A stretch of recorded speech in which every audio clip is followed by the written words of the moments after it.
Hello बंधुरा अनेक दिन परे आज एक नतून रेसिपि निये चले एलाम तोमादेर काछे।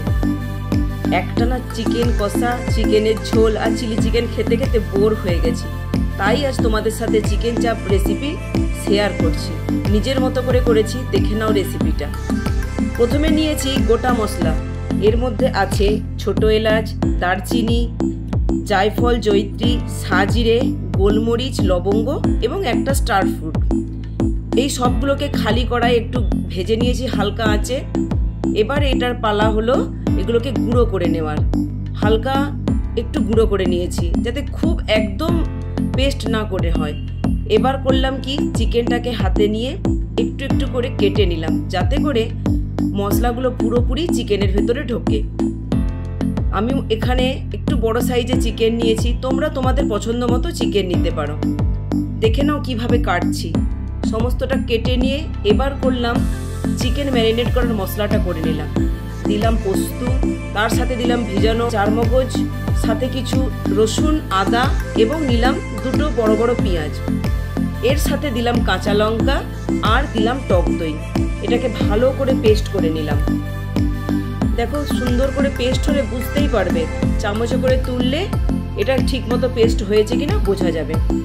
এরপরে করলাম কি, কিছুটা বেসনকে আমি খালি কড়াইয়ে নেড়ে নিলাম। তোমরা বেসনের পরিবর্তে এখানে ছাতুও নিতে পারো, আমি বেসনটাই ইউজ করেছি।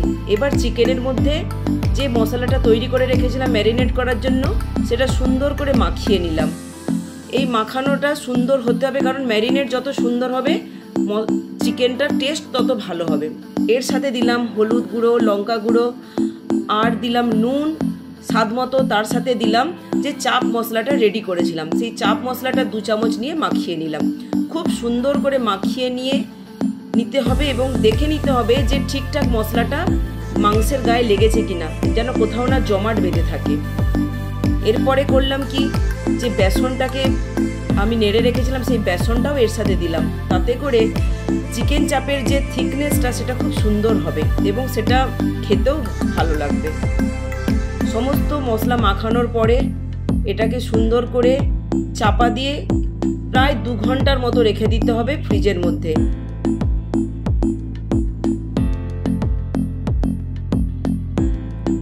এখন আমার 2 ঘন্টা সময় পেরিয়ে গেছে।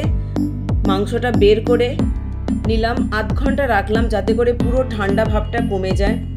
এখন কড়াইতে সাদা তেল দিয়ে তার মধ্যে দিলাম কিছুটা ঘি আর মাংসগুলো একে একে দিয়ে হালকা আঁচে এপাশ ওপাশ করে ভেজে নিলাম। দেখো ভাজার সময় যেন খুব বেশি পুড়ে না যায়, একটু হালকা আঁচে লাল লাল করে ভেজে নেব।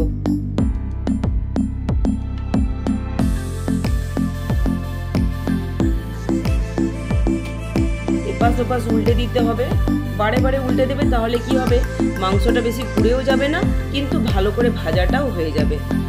আর এই ভাজাতেই দেখবে মাংস কিছুটা সেদ্ধ হয়ে গেছে। এখন ম্যারিনেটের বাকি মশলা যেটা বাটির মধ্যে ছিল ওটাকে আমি দিয়ে দিলাম কড়াইয়ের মধ্যে। গ্যাসটাকে লো ফ্লেমে করে দিয়ে চাপা লাগিয়ে দিলাম। কিছুক্ষণ পরে চাপা খুলে আবার মাংসটা উল্টে পাল্টে দিলাম, আবার চাপা লাগিয়ে দিলাম। তারপরে কাঁটা চামচ দিয়ে টেস্ট করলাম যে মাংসটার ভেতর পর্যন্ত সেদ্ধ হয়েছে কিনা ঠিকঠাক মতো।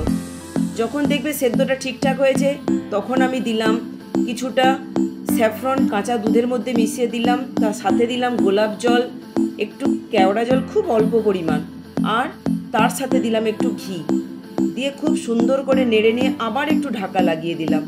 কিছুক্ষণ পরে ঢাকা খুলে যখন দেখলাম তেল ছেড়ে এসেছে তখন বুঝলাম যে মাংসটা এখন রেডি হয়ে গেছে। রেসিপিটা দারুণ হয়েছিল। আর যদি তোমাদের এই রেসিপিটা ভালো লেগে থাকে তাহলে প্লিজ আমার চ্যানেলটিকে সাবস্ক্রাইব করে দেবে।